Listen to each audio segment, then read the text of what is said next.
97 B चल गया। अच्छा, एरर्स की करेक्शन के हवाले से ना दो टॉपिक्स हैं। एक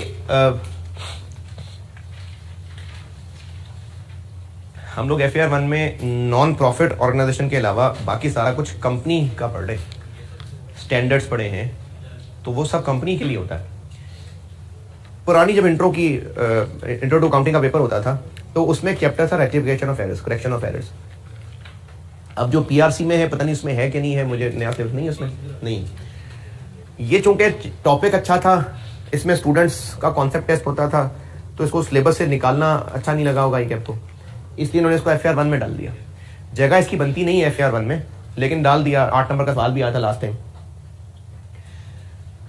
एरर्स, अकाउंटिंग के एरर्स, अकाउंटिंग के यानी अकाउंटिंग करते हुए कोई गलती हो गई, वरना वैसे भी गलतियां जिंदगी में बहुत सारी होंगी। बिजनेस से गलतियां होंगी, बिजनेस ने प्रोडक्ट लॉन्च कर दिया, बिजनेस ने एक प्रोडक्ट लॉन्च कर दिया, बाद में एहसास हुआ कि गलत ही लॉन्च किया है, लोगों ने को प्रोडक्ट को पसंद नहीं किया, फेल हो गया प्रोडक्ट को, गाड़ी का नया मॉडल आ जाए, लोग ज्यादा लिफ्ट ना कराएं, तो वैसे गलतियां बहुत सारी हो रही होंगी। लेकिन हम अकाउंटिंग में किन गलतियों की कलेक्शन पढ़ेंगे? जो अकाउंटिंग करने की गलती है, डेबिट गलत कर दिया, क्रेडिट गलत कर दिया, ज्यादा कर दिया, कम कर दिया, या जिस तरह आप लोग अकाउंटिंग के स्टूडेंट्स अकाउंटिंग के सवाल सॉल्व करने में गलती कर देते हैं। अगर आप अपनी ही मिसाल ले लें तो वो गलतियां क्या होती हैं? बोंगियां हो सकती हैं, लिखते हुए गलती हो गई, कैलकुलेशन की गलती हो गई, टॉपिक ही याद नहीं था, ट्रीटमेंट भूल गए थे, यानी IS को अप्लाई करने में गलती कर दी। तो अकाउंटेंट से भी ऐसी गलतियां हो जाती हैं। उन गलतियों को कैसे ठीक करना है, ये है करेक्शन ऑफ एरर्स। इसको ना मैं इसके 2 चैप्टर हैं, मैं उसको इस तरह से आपको बांट के सिखा रहा हूं ताकि आपका कॉन्टेक्स्ट, आपका सोचने का तरीका उस हिसाब से चेंज हो। अगर कंपनी को सामने रख के इस गलतियों ठीक करने को सीखेंगे, कंपनी यानी जिसमें गलतियां भी वो IS वाली गलतियां बताई होंगी कि इन्वेंट्री FIFO पे करना था, वेटेड एवरेज पे कर दिया, इस तरह की, या IS 16 में कि फलाने खर्चे को कैपिटलाइज करना था और इतने महीने की डेप्शन चार्ज करनी थी, या फिर IS 40 या IS 23 बोरिंग कॉस्ट कैपिटलाइज करने में गलती कर दी। जो हमने स्टैंडर्ड्स पढ़े हुए हैं, स्टैंडर्ड्स जो हमने IS पढ़े हैं, अगर कम इसी तरह से चेंजेस इन इक्विटी में बनाते हुए ये गलती हो गई, अगर कंपनी को सामने रखते हुए, स्टैंडर्ड्स को सामने रखते हुए सवाल बनाया होगा एरर्स का, तो उसको मैं एक अलग टॉपिक कह देता हूं। और अगर सोल ट्रेडर, जो मैंने आपको बिल्कुल शुरू में 10 लेक्चर दिए थे, जिनमें यहां तक कि मैंने ड्राइंग्स का भी वर्ड यूज किया था, उसको सामने रखते हुए करेक्शन ऑफ एरर्स। वैसे तो FAR 1 में सोल ट्रेडर नहीं होना चाहिए, लेकिन करेक्शन ऑफ एरर्स का एक चैप्टर है ICAP की बुक में, जो वही है जो बचपन में पहले कभी इंट्रो टू अकाउंटिंग के पेपर में होता था। उसके जो प्रैक्टिस क्वेश्चंस डाले गए हैं, वो प्रैक्टिस क्वेश्चन में ड्राइंग्स के वर्ड भी हैं और सस्पेंस अकाउंट का टर्म भी है, जो कि कंपनी लेवल पे ऐसा जब इतनी प्रैक्टिकल चीज नहीं है। लेकिन चूंकि ये टॉपिक आपके सिलेबस में है, तो मैं अब आपको गाइडलाइन देने के लिए कह रहा हूं कि ये जो एरर्स का मामला है, इसके जो कंपनी रिलेटेड क्वेश्चंस होंगे, उसके लिए IS 8 है एक जो हमने पढ़ना है, और जो सोल ट्रेडर रिलेटेड मसले होंगे,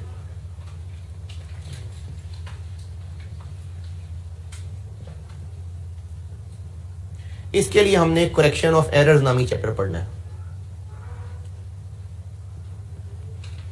ये मैंने ना आपको कोई रूल नहीं बताया, यानी ऐसा नहीं है कि मैं आपको जब करेक्शन ऑफ एरर्स पढ़ा रहूंगा या इसके एग्जाम क्वेश्चंस की प्रैक्टिस करेंगे तो उसमें कहीं पर कोई कंपनी का नाम नहीं आ सकता। आ सकता है।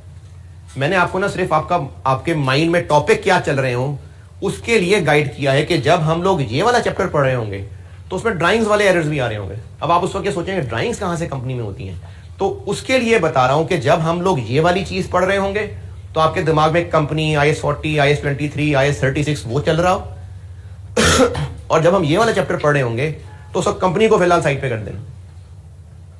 जो बेसिक अकाउंटिंग सीखी थी, बैड डेट्स की कैलकुलेशन भी हो सकती है, एक्रूअल प्रीपेमेंट्स की कैलकुलेशन हो सकती है, ड्राइंग्स हो सकती हैं, तो ये चैप्टर पढ़ते हुए आपके जहन में मेनली सोल ट्रेडर होगा और ये टॉपिक पढ़ते हुए कंपनी होगी।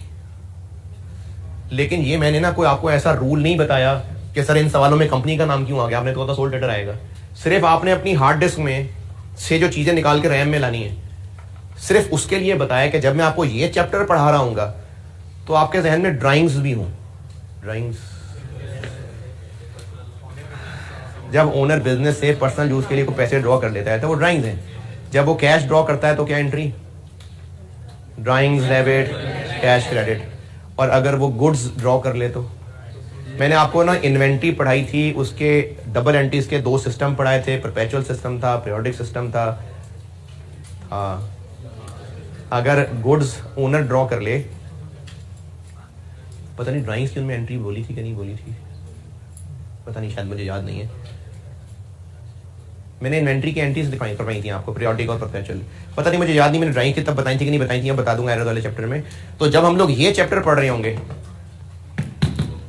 तो फिर सोल ट्रेडर से रिलेटेड मेनली मसले आ रहे होंगे। यानी ये वाला जो चैप्टर पढ़ाऊंगा ना, मैंने शुरू से किया है, तो इसमें आपकी बेसिक अकाउंटिंग काफ़ी काम आएगी। सेल्स की एंट्री, जर्नल, लेजर, ट्रायल, वो चीज़ें इसमें आनी है। और जब मैं IAS 8 पढ़ाऊंगा तो इसमें company standard, statement of financial position, statement of comprehensive income, वो इसमें चीज़ें आनी होंगी। तो ये चीज़ बस आपको समझाना चाह रहा हूँ कि जब हम ये टॉपिक पढ़ रहे होंगे तो ये कंपनी, और जब ये टॉपिक पढ़ रहे होंगे तो basic accounting, ledger, journal, trial balance, कुछ कुछ बातें थी इस तरह की। तो करेक्शन ऑफ एरर्स में बेसिक अकाउंटिंग इन्वॉल्व होनी है, जिसमें ओपनिंग बैलेंस था, डेबिट, लिख क्रेडिट साइड पे दिया तो आपके जहन में वो टी अकाउंट, BD, CD, ये सारा बेसिक अकाउंटिंग जो पढ़ाई थी। और उसके अलावा इन्वेंट्री, बैड डेट्स, एक्रूअल प्रीपेमेंट्स, ये जो मैंने बेसिक अकाउंटिंग कह के चीज़ें पढ़ाई थी, ये यहाँ पर होनी है इस्तेमाल। तो आपसे गुजारिश ये है कि अगर, तो आप वैसे तो आप अकाउंटिंग पढ़ के चीते हो ही चुके हुए हैं, लेकिन फिर भी अगर आप कुछ पेजेस पलट के, जो पहले 10 लेक्चर में मैंने बेसिक सब सिखाया था, और वो जो 4-5 लेक्चर मैंने बैड डेट, इन्वेंट्री, अगर वो पेजेस को पलट के खंगाल आए ना, तो फिर शायद आपको उसकी हेल्प मिल जाए। तो मैं आपको करेक्शन ऑफ एरर्स शुरू कराऊंगा। वो ये 2 टॉपिक रहते हैं आपके, और एक थ्योरी के कुछ पेजेस हैं जो बताने याद करने हैं आपने। ये दोनों एरर्स के अब मेनली टॉपिक्स हैं जो पढ़ाने। तो ये आप बेसिक अकाउंटिंग और प्री पेमेंट्स वगैरह रिवाइज कराएं तो आपकी मेहरबानी। जी जी बिल्कुल, दोनों। ये लास्ट टाइम ही सिलेबस में चेंजेस हुई थी, तो ये लास्ट टाइम ही आया था, तो था इसमें से भी सवाल। ठीक है जी, अल्लाह हाफिज़।